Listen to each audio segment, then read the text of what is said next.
New at 5, they are supposed to be enforcing the laws, but over and over, officers in DeKalb County keep getting caught breaking the law. Now a Channel 2 Action News investigation reveals warning signs the department may be missing.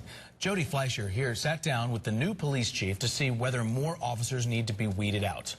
Justin, 1 year ago this week, I interviewed the former DeKalb police chief, public safety director, and the CEO. They all acknowledged they had major work to do.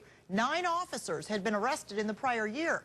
Now, a year later, we found 13 more suspected of crimes, and something most of them have in common, a pattern of problems. He slammed my face into the windshield. I broke my teeth. Trevarius Williams couldn't believe 2 officers would beat a handcuffed teenager. His shock grew when he learned a supervisor ordered it. Records show that supervisor had at least 20 prior complaints with 15 disciplinary actions. All 3 officers are now criminally charged. Just another gang, like they say we is. Yeah, another gang. Black, gray, blue, they just another gang. We dug through 5 years of internal affairs records and found 244 officers investigated for violating at least 3 department rules.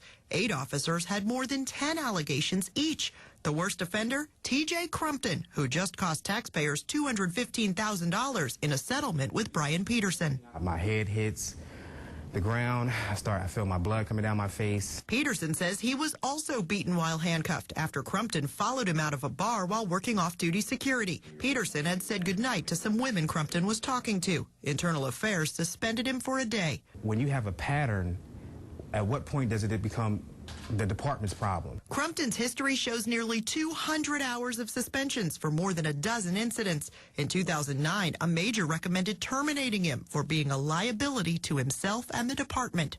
As people are allowed to get away with that kind of behavior, they push it a little further the next time, and a little further. Peterson's attorney is an ex-cop who's had plenty of cases against the DeKalb Police Department. It's one of the worst I've ever seen.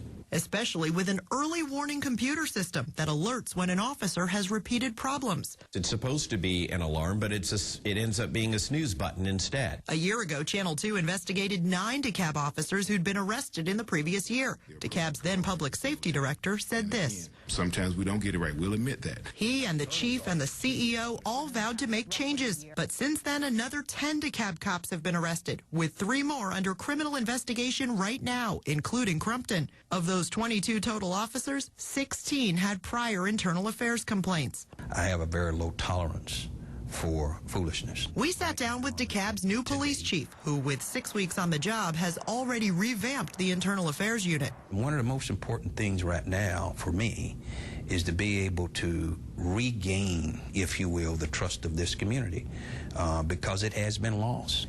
We got to act a lot quicker and be a lot swifter. He says he's already seen cases he might have handled differently and will review all punishment going forward. Peterson is optimistic. Now, if you're a person that continues to get into trouble, then you should no longer be on the force.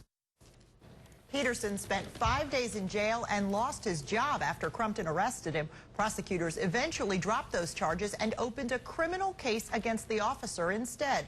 Crumpton is on desk duty pending action from the district attorney. And Jody, as we see, there are many arrests. Was the new chief aware of all this when he took the job? He says he was. He knew he had a big task ahead of him and it was going to be a challenge. He actually wants to upgrade the early warning system to give it more capabilities. And of course, he says the department will do a better job paying attention to those alerts. All right, Jody, thank you. And you can read more about this in tomorrow's Atlanta Journal-Constitution, including why some observers believe DeKalb County went easy on some officers and the financial strain this causes on DeKalb's taxpayers.